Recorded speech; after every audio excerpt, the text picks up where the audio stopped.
que je voudrais dire, c'est que il y a le groupe FOCA. C'est un groupe de personnes qui disent toujours il faut que le président pense aux droits de l'homme. Il faut que le ministre pense assis.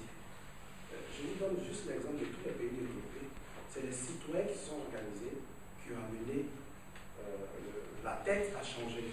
Il n'existe dans aucun pays où, par le mot que nous avons ici, la volonté politique, les choses se sont bien passées. Vraiment, je souhaite que cette notion soit claire en partant ici dans la tête de tout le monde. C'est une mobilisation citoyenne, j'emploie le mot citoyen, et l'engagement citoyen, vous avez plusieurs voies. Soit vous êtes des personnes individuelles et vous faites leader, vous communiquez, vous regardez, vous cherchez l'information et puis vous parlez.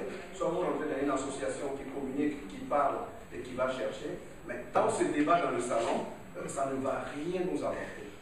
J'attends de vous tous ici une mobilisation citoyenne. La mobilisation citoyenne veut dire aller chercher les lois, avoir le courage de dire que ces lois sont bonnes ou sont pas bonnes, avoir le courage surtout de ne pas insulter l'autre. Parce que la majorité d'entre nous, en tant qu'Africains, on agit dans l'émotion, et cette émotion n'est pas bonne. Je termine sans être long. Nous vous avez interpellé, nous avons un siège, nous avons un site, nous attendons les contributions. Souvent, quand on invite les gens, ils ne viennent pas parce que le ministre l'a dit, on ne distribue pas d'argent. Mais l'argent en lui-même est un passage. L'argent ne fait pas le bonheur.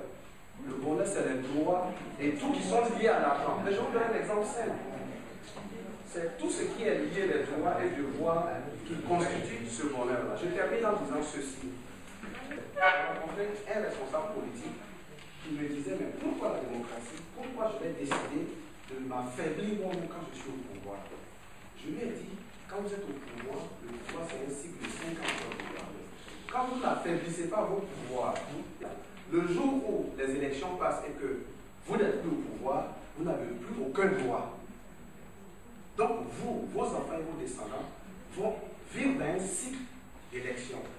Donc c'est une des raisons que je donne aux gens pour dire mobilisez-vous pour aller vers ce pouvoir démocratique-là, parce que sinon on vit par cycle. Je ne vais pas être plus long dans le développement. Merci. Merci.